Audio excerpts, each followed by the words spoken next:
spread around the Citizenship Amendment Act.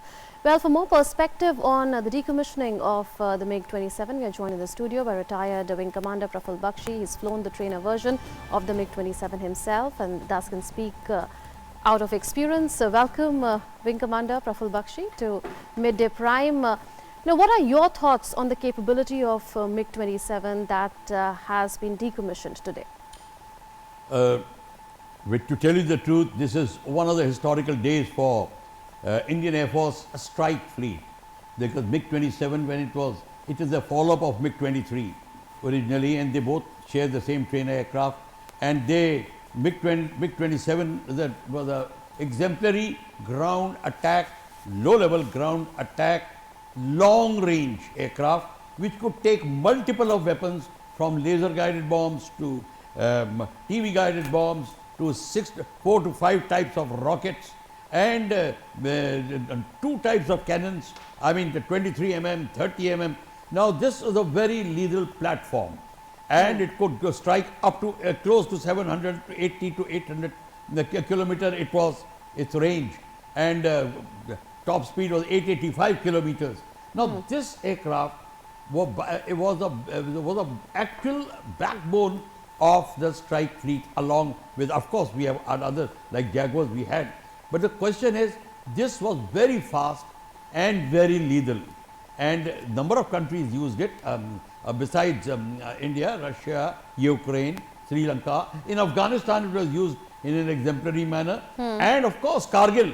When we saw Kargil, how we saw that high altitude targets were being attacked by the MiG-27. The main the thing about MiG-27 is it's a swing wing, like we say. It is a multiple geometry aircraft, where it can variable geometry aircraft, where the wings can be at 14 degrees, 12 degrees to 14 degrees while takeoff, and on tactical speed comes 45 degrees, and high speed at 72 degrees. Now, this makes it a very fast aircraft. Yes, but the question arises that how we use it. The commanders, when they know how to use this aircraft, it could have done wonders. It's a pity that it only faced in India the Kargil operation, but in any other operation, it would have been very, very successful. So pilots will actually miss it. They used to call it Bahadur. Then it was nicknamed Bahadur. Right when it was inducted in 85, 86, it was in Hindon. Yes. And thereafter, this aircraft proved itself very, very as a lethal platform, and very affectionately the pilots dealt with this aircraft.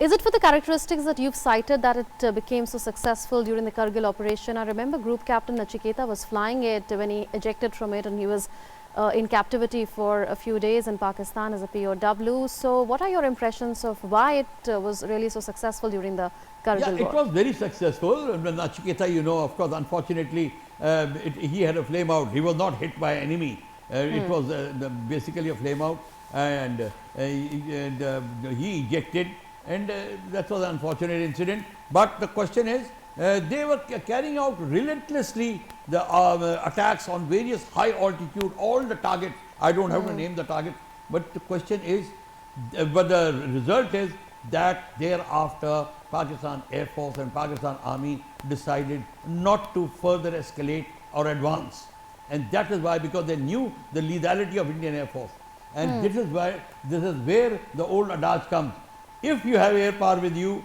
victory is certain. Without air power, defeat is certain. So that is why this aircraft got us the victory of Kargil. This, and along with other aircraft, but it played a stellar role in conducting the air operations. And not only this, it was being license produced in India in HAL, and the advanced version, the latest MiG-27 UPG was being flown. It was highly modified. It's the canopy, the engine, and various other modifications took place.